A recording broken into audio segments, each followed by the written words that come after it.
This started out as a so-called daytime discovery of the circumstances. The position of the body and the state of her clothing and circumstance was very clear that this was a scene of violence and not staged, so you speak. My initial impressions were this had indications of almost a rage to it because there was an overkill component to the circumstances. The body was that of a white female who we later identified that day as Sheila Holmes. And Sheila had been at a nightclub, it's called St. Jean's in Dover, it's not there anymore. And she left around a little after 11 p.m. to go pick up her boyfriend who worked at Somersworth. Well, she never made it to pick up her boyfriend. So, initially we were focusing on, boy, we don't know what happened, but maybe she failed to pick up the boyfriend became mad, found her, got angry, and maybe killed her. So you go on different theories. The mere location indicated a sense of localness to both the victim and to whoever did it. You would not come by this area casually, nor could you access this area by randomness. This had a sense of design. There was no reasonable explanation why she would be at that point in time. That mere location prompted an immediate need for a neighborhood canvass. That was one of the very first tasks when I had a detective, I think with one of a patrolman, to go and account for every residence within proximity of this area. So we really worked that angle, interviewed literally hundreds of people at the bar, people in the neighborhood, people who knew Sheila, her whole family. They told me, could you please come down to the police station?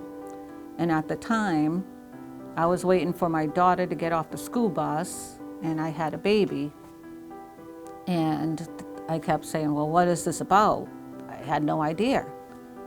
And they just said, you just need to come here as soon as possible. So I did get my neighbor to watch the kids as soon as my daughter got off the bus.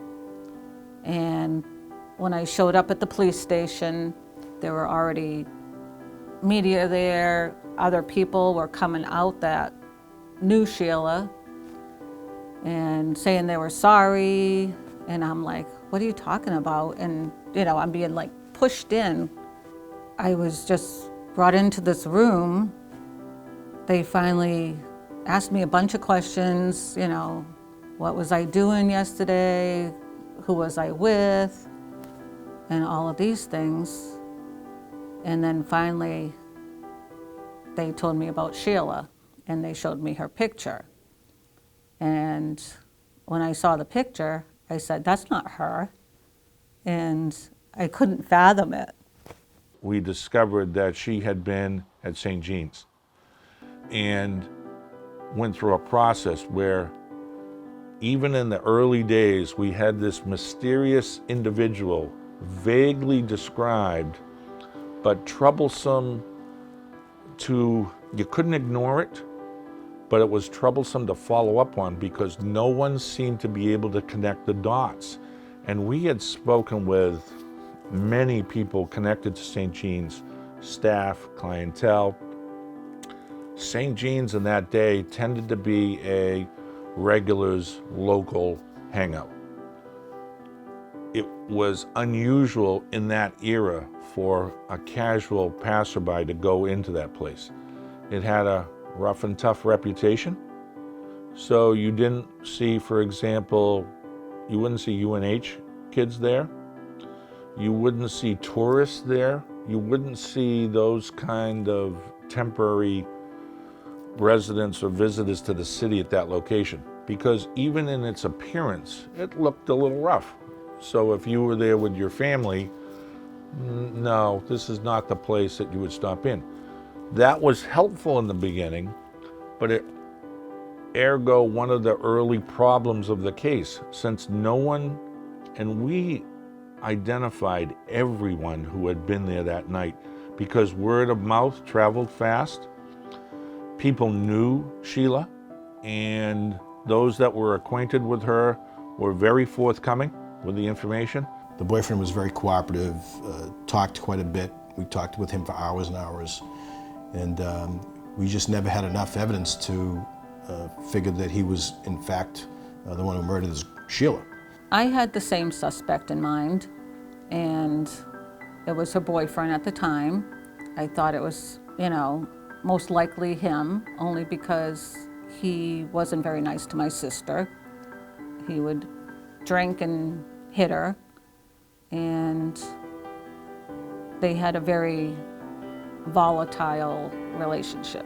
I think the dilemma at the time and what served to cause problems for this case long-term to make a prosecutorial decision was because of the viability of that first suspect.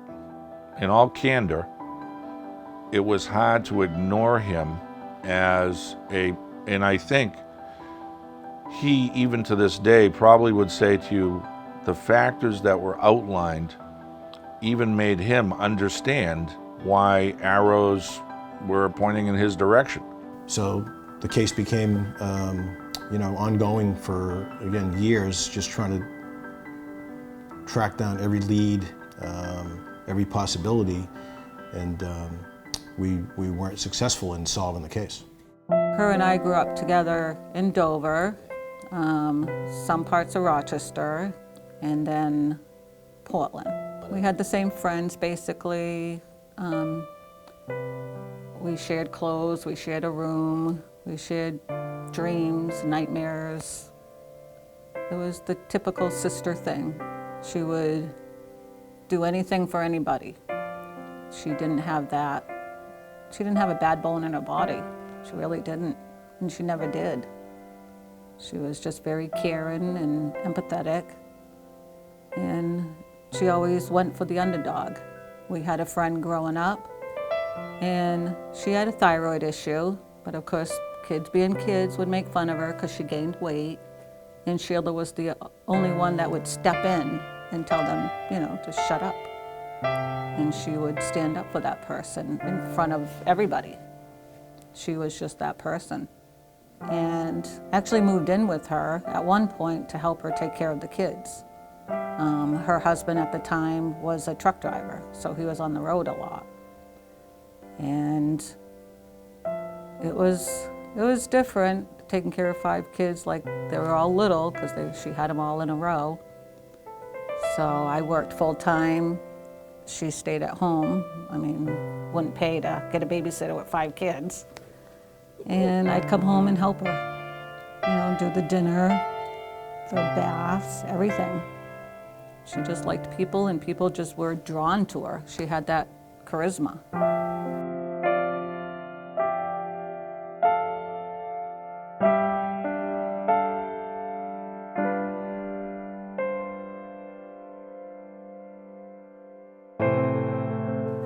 I think it was when I was prosecuting for the department. Tom Stingland had played a role in follow-up investigation of Sheila's case as I moved into that position, or after I moved into that position. And it was good to have just another set of eyes is often the key to solving cold case circumstances, by just having someone with an understanding of the process give it another look. That's the way it should work. And this case was no different. And so now we had the emergence of the Lisa Snyder case, and always a backdrop to the Portsmouth homicides, that was there a common denominator in a broader scheme? Was it beyond a one-on-one between Sheila and this person? Was that just the tip of the iceberg? Was it in fact connected to a broader picture? the rate of solving homicides is very high, and we always had a very high solve rate here in Dover on any major crime. But just as time went on, you're like, boy, what do we got to do here to figure this one out? So then fast forward to a woman missing out of Portsmouth. And at the time I said to the other detectives, I was a sergeant by now, or maybe even a lieutenant by now, and I said, are you following that case out of Portsmouth, this missing Carol Caswell? You know, if they ever identify a suspect, I think we better take a look at him for Sheila Holmes. It just had similarities. She was leaving a bar, she disappeared. So you kind of that's why you want to pay attention to what's going on, not only in your own town, but in the region and even the country. You could hear stories nationally that, hey, wait a minute, this might sound like our guy or our case. So that's what we talked about. And it turns out, as you know, when they did identify the persons who were involved in the Carol Caswell homicide, that we became involved with that individual, Ed Pahowick, to determine whether or not he was involved in the Sheila Holmes homicide. Once we have a name such as Pahowick, it's like, okay, where was he at the time of the Holmes murder? What's his background? Is he a viable suspect in the Holmes case? So you go through that, and we're able to put a lot of pieces together. I mean, he was actually living in Dover at the time, maybe just no more than 1.5 miles from where the murder occurred. He was living alone, had access to a house, had his own entrance. He could come and go as he pleased. So there's just things like that once the name came up, we could put together. So then it was determined that we would become, the Dover police and the Portsmouth police would become involved in the interview of Pahowick if we were able to interview him. We were able to do that, and we interviewed him over a 2-day period. I was involved in one of the days. A Portsmouth detective was involved, and he ultimately confessed to killing Carol Caswell along with an accomplice who was with him at the time. And there were a lot of things about the way he killed Carol were similar with what we found injury-wise on Sheila. And so what we did was first talk to him solely about Caswell and got him to admit to that. He initially denied it, but then he admitted to it once confronted with a lot of evidence that we had, the Portsmouth Somersworth police had on him for Caswell. And Somersworth because he was actually killed at William Pond on the Somersworth side. So then we started talking about Sheila Holmes and his potential involvement. He made multiple admissions to killing Sheila Holmes. So at that time, when he started talking about that, I'm like, yeah, there's no doubt, this is our person. But he kept backtracking, and he was going back and forth with himself about, do I take the leap here, or am I going to backtrack and not admit to this? And in the end, in day 2, he recanted. So the frustrating part there is now we believe we have the person who did it all these years later. Now the murder was in 1990. We're interviewing him 7-8 years later. And the Attorney General's office didn't think there was enough to prosecute Pahowick. We were just like, who? Who is this person? And why? Why would he even harm her? I mean, she wouldn't harm a fly. And when we did find out who he was, and he had confessed and then retracted his statements of confession, it was just mind-boggling that this whole new person came into this whole equation, and we had no idea who he was.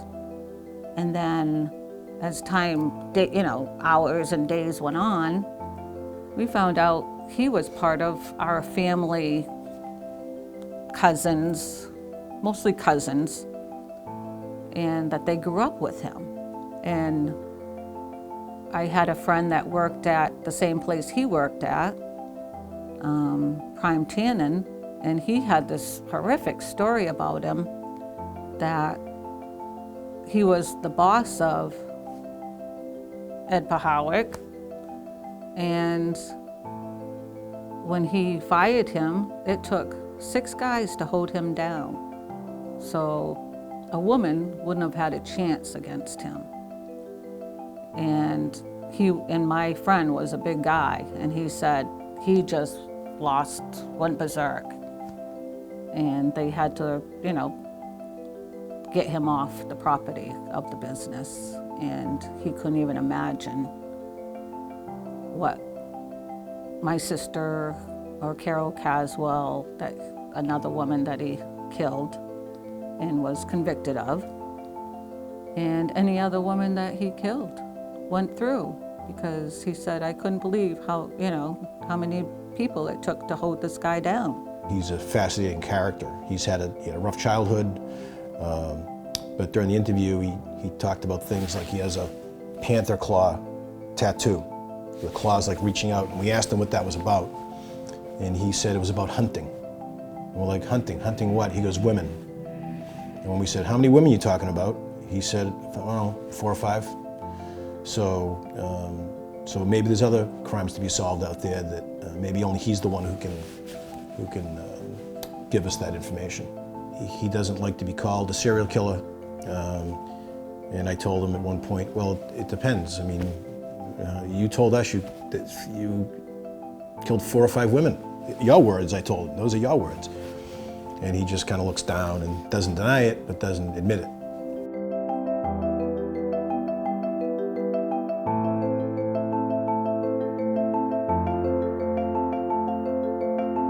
They've had a lot of tragedy over the years. Sheila's son, which is Cindy's obviously nephew, was killed in Iraq, Jeremiah Holmes. Cindy's son accidentally killed himself in a hanging accident. He was disabled and had some issues. Their brother earlier was killed in a car crash before Sheila was killed. So that family has, and Cindy's mom and Sheila's mom had a lot of tragedy over the years. So they've taken a lot as one particular family. My family has gone through more than its share of loss. And there's not many rights we can make out of it except for Sheila's at this time. Everything else has been just there. But Sheila's, there's still a fighting chance that we can get it resolved. We can finally say, all right, 100%. Everyone knows that Ed Pahowick killed Sheila Holmes, and there's nothing else that we have to fight for. And that's the thing. I fight for her memory and for my parents and family to be able to have that memory as well, because that's my legacy. And I've known it since it happened. This is my fight, and I'm not going to quit.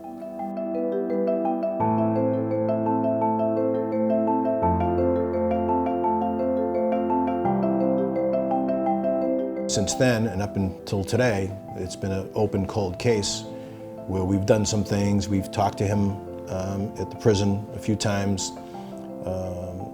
He indicates that maybe someday he'll talk about things, but he goes from denial to talking about it, to denial to he'll talk about it. So that's kind of where we are today. Boy, that's a historical problem that I've been in this business over 40 years. And I can tell you that, like in the case of New Hampshire that operates that the Attorney General's office is the final say with prosecutorial decisions in homicides. And over the years, I've been involved in several homicides where the questioning of not only what level to charge someone at or if to charge someone is based upon the Attorney General's perspective on if they have enough. They have always had a standard of reasonable doubt versus probable cause. And every prosecutor that's operated at that level will say that we add the extra burden of evaluating homicide cases to are we going to convict. can we convict? And it really goes beyond, do we have the right person? It really becomes an evidentiary decision on their part. I worked a homicide case with a long since gone, now highly respected member of the ACLU who was fundamentally against the death penalty. And in a case that I thought Dover had that was ripe for the death penalty consideration, she took the position of not only was she fundamentally against it, as she's talking with the family members, and that was just the tip of the iceberg at the family questioning the police later, well, can we override their decision? No, we can't. They are the prosecutorial authority. I had a homicide case where the victim's body was in her own home. And the Attorney General's wanted me to get a search warrant for the victim's own home, who lived by herself, as a precautionary step to the gathering of evidence in the deceased woman's own home. So I think we could spend an afternoon on episodic circumstances within a multitude of cases that I think would really drive the point home. It's really about the decision-making of the assigned prosecutor within the Attorney General's office that dictates whether it goes or it doesn't go. And if you have a bird in the hand, they would see it as a downside to making a prosecutorial decision with any risk of a not guilty on a secondary case where a person was incarcerated on another one. And in my opinion, I think someone is making the decision not to prosecute him on Sheila's case because of that concern. And I don't know if that's going to change. Unfortunately,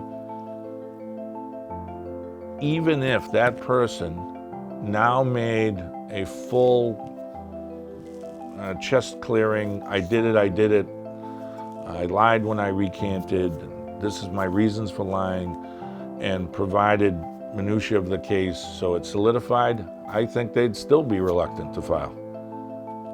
So I don't know if that's ever going to change.